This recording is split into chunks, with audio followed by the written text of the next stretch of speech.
Hello, I'm Gavin Bishop, and I'm going to read Mrs McGinty and the Bizarre Plant. This was the first book that I ever had published, and it was launched here on this site 40 years ago. I know this area very well because I used to be a high school teacher at the college next door. And I used to, sometimes at lunchtime, take a walk around the block here, and I used to really enjoy seeing the Edmonds baking powder factory, which used to be here on this site. And one day when I decided to write this story, I thought it would be obvious to set it in a place that I knew very well. And so I took a camera with me and I took photographs of this area, of the factory, of the house that I decided Mrs McGinty lived in Alderman's Road. And I used those photographs for reference when I did the illustrations in this book. Mrs McGinty and the Bizarre Plant. Mrs. Delilah McGinty was a pain in the neck. She was always complaining.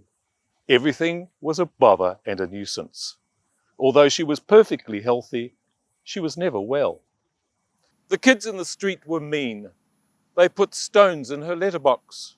They rode their bikes on her front lawn. They shot arrows into her cabbages and ran away when she came. Life for Mrs. McGinty was a burden.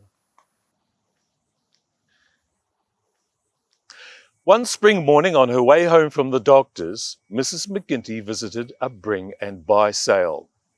There were homemade cakes and jam, tea cozies and oven cloths, old clothes and plants for sale.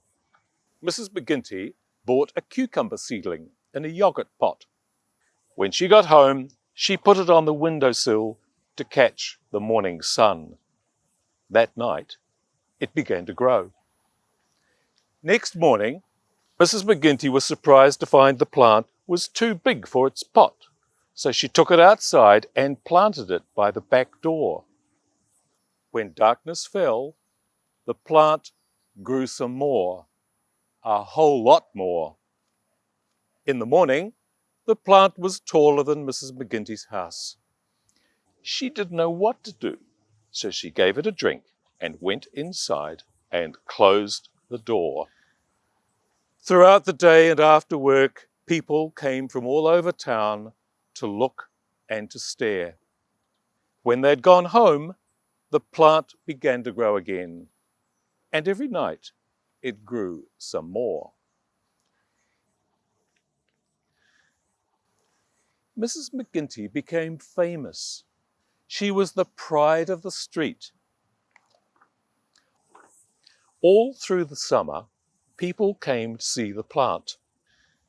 The kids in the street helped Mrs. McGinty to look after it. Then one day, 3 botanists called on Mrs. McGinty. "May we have your plant for our special garden?" they asked. With a sigh of relief and regret, Mrs. McGinty agreed. "It likes plenty of water," she called. Mrs. McGinty watched until the plant was out of sight, and then she and her friends went inside.